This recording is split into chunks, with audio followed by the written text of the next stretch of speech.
The bloodiest fights are still taking place in Donbass. There were no significant changes on the battlefield during the day. The enemy continues to terrorize the Sumy, Kharkiv, and Donbass regions. The armed forces of Ukraine are destroying the offensive potential of the occupiers day after day. We have to break them. It is a difficult task.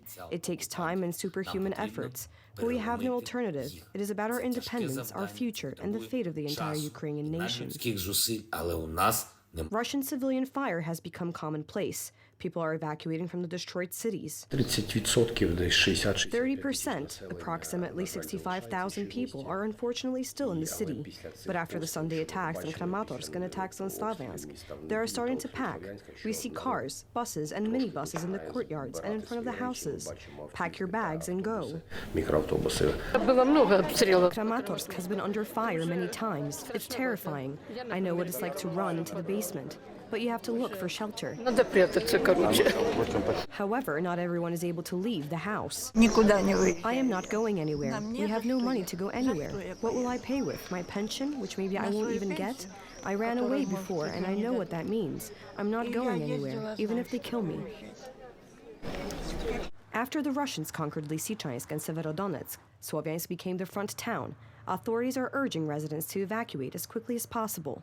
Now it is very important to evacuate as many people as possible. Yesterday's shelling has become a determinant, and people started to leave the city more actively. Kyiv assures that Lysychansk and Severodonetsk were Moscow's last successes. Ukrainians want to launch a counter-offensive in the south. The occupation of these cities in the east meant that 60% of the Russian forces are now concentrated in the east, and it will be difficult for them to redirect them south.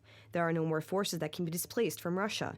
They paid a big price for Severodonetsk and Lysychansk. Warehouses with Russian ammunition are on fire in Donetsk. Fires of Moscow stocks appear more and more often.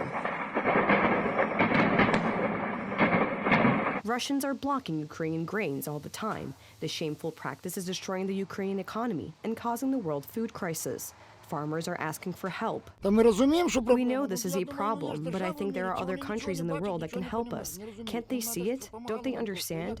They should help us a little because we are alone. There are countries, the European Union, the United States. They should help us. Turkey said they would help, but we don't know when. We believe it will happen.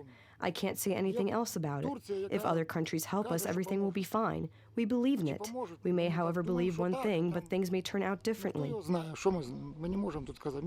Despite the Russian advantage, the Ukrainians are bravely fighting back the attacks. The war that Vladimir Putin wanted to end in a few days has been going on for almost half a year.